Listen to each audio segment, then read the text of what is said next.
the VP of Player Development and Organizational Growth, Allison Feaster, here with us on the set. And Allison, you see that relationship between Grant Williams and Jayson Tatum. I love watching it all season long, but how have they been able to genuinely grow this chemistry and relationship all season? It's been a season of adversity. I think, we've been through a lot of things this season, and the growth that they've experienced as players and as people, made this moment all that much more special. They have their pregame routines. They do things on the road together. They really have a brotherhood, and I think that it stems from, Jayson and Jalen and other leaders on the team just really investing in the younger players. Grant was a rookie a few years ago, and Jason's not that far removed, so it's, I don't know, they have a special relationship, and this routine is a part of that. Now, you mentioned adversity. Has your job became more challenging, less challenging when you guys were, 3 games below 500 versus, surging as one of the best teams in the league?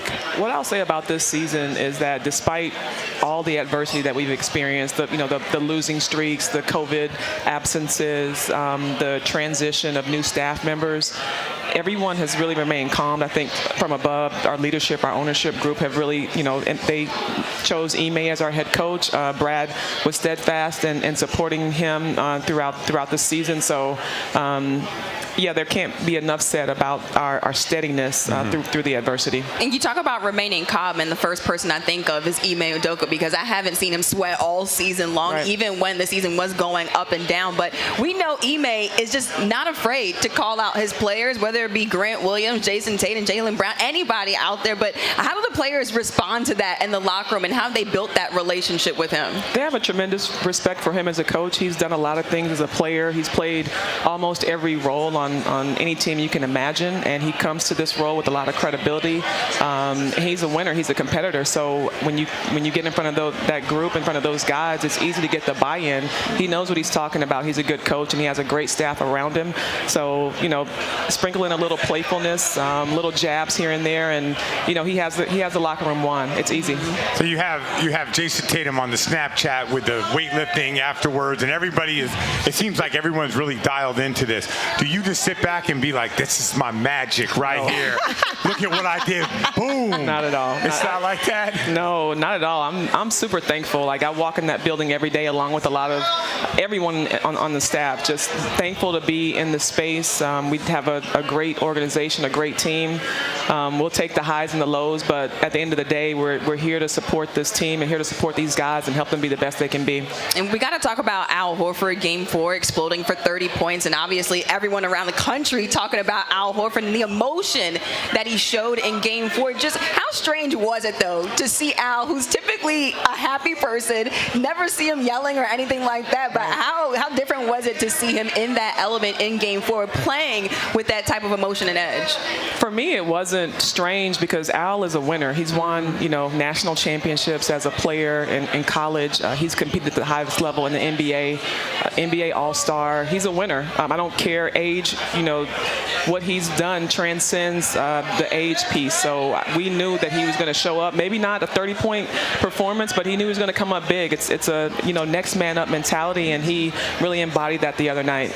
So we know that right now you're coming across super humble, right? But the guys, when they challenge you to one-on-one, she's one of the more fierce competitors you'll ever see play. So we know the background. We know the fierceness.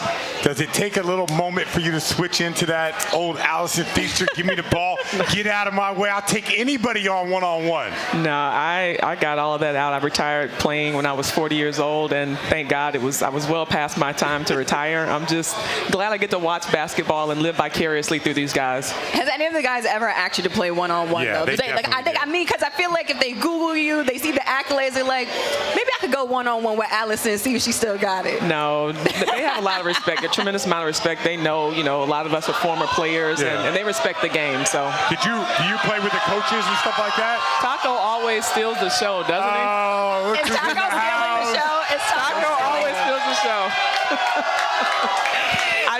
I don't know. I played with the coaches one time, and after that, I was out for like 3 weeks to a month. So I feel you. I know when my time it is. That's why it's really amazing what Al Horford's doing. Oh, yeah, at this tremendously. It is, for people that don't really know, it's absolutely incredible. And talk a little bit about Jayson Tatum and Jaylen Brown. You've been with this organization for several years now, and you've seen them grow within this organization. Just how different how different are they now versus when you saw them when they were younger, first coming into the league? Right, they're coming into their own. They put in a tremendous amount of work on the court. They've, weathered several seasons. They've been to the Eastern Conference Finals, which is really unique for such a young group of guys.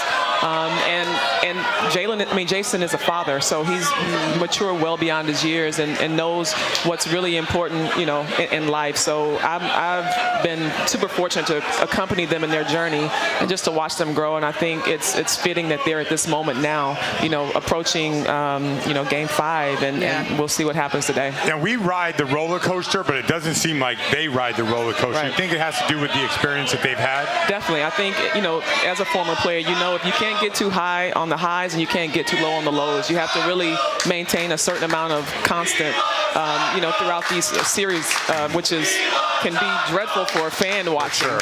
But, we're just thankful to have those guys at the helm right now. Do you ride the roller